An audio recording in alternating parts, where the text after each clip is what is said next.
আনো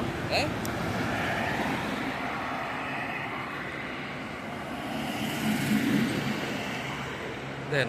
রাস্তার মধ্যে ট্রাক চালকগুলো হচ্ছে সবচেয়ে ভদ্র ট্রাক চালক।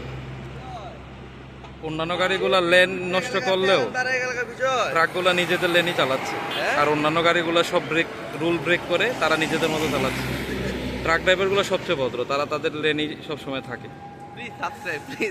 মাঝে মধ্যে উল্টাপাল্টা খেয়ে চালায়, সেটা আরেক বিষয়, কিন্তু সবচেয়ে বেশি ডিস্টার্ব করে এই অটোগুলা। এই অটোগুলা মেন রোডে উঠে আপনার মনে করেন বড় বাসগুলারে ডিস্টার্ব করে, পরে অ্যাক্সিডেন্ট হলে নাম পড়ে বড় বাসদের। এই যে লোকাল বাসগুলো অন্যরকম। এই যে দেখছেন, এই ট্রাকটা চাইলে কিন্তু পারতো আগে যাওয়ার জন্য এই লেনের মধ্যে আসতো, কিন্তু সেটা করেনি, সে তার নিজের লেনেই চালাচ্ছে।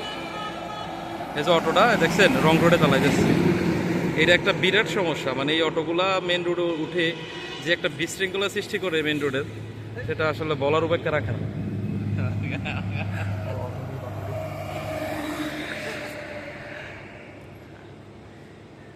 সবাই খালি বলে যে আসলে দেশ ঠিক নেই, আসলে নিজেরাই ঠিক নেই। নিজেরাই যত রকমের রুল ব্রেক করে করে আমরা বিশৃঙ্খলা সৃষ্টি করি, পরে নাম পরে দেশের প্রশাসনের। প্রথমত আমাদের প্রত্যেকের নিজের জায়গা থেকে নিজেরা ঠিক করতে হবে।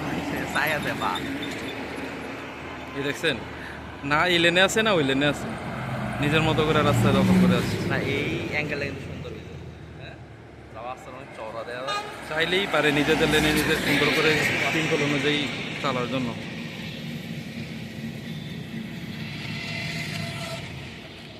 এই যে দেখছেন, বলতে বলতে অটোগুলা রং রোডে প্রতিনিয়ত 2 থেকে 3টা অটো অ্যাক্সিডেন্ট হয় রোডে, শুধু এই রং রোডে চালানোর কারণে।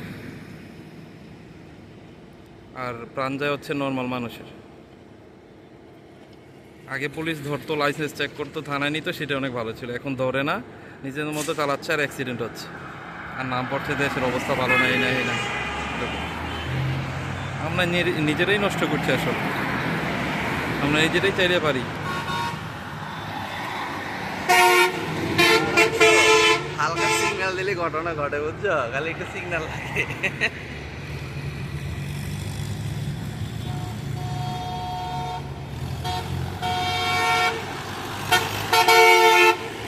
রাস্তার কিং যাচ্ছে টিশার্ট। এই যে রোডের মধ্যে হানিফ হচ্ছে সবচেয়ে ভদ্র এবং কি সবচেয়ে সুন্দর করে গাড়ি চালায়। তারা কোনো প্রতিযোগিতায় ধরে না, যেটা অন্যান্য কোম্পানির গাড়িগুলো সবসময় প্রায়শই করে থাকে। এই যে পাপিয়া, এটা হচ্ছে আমাদের এদিকে লোকাল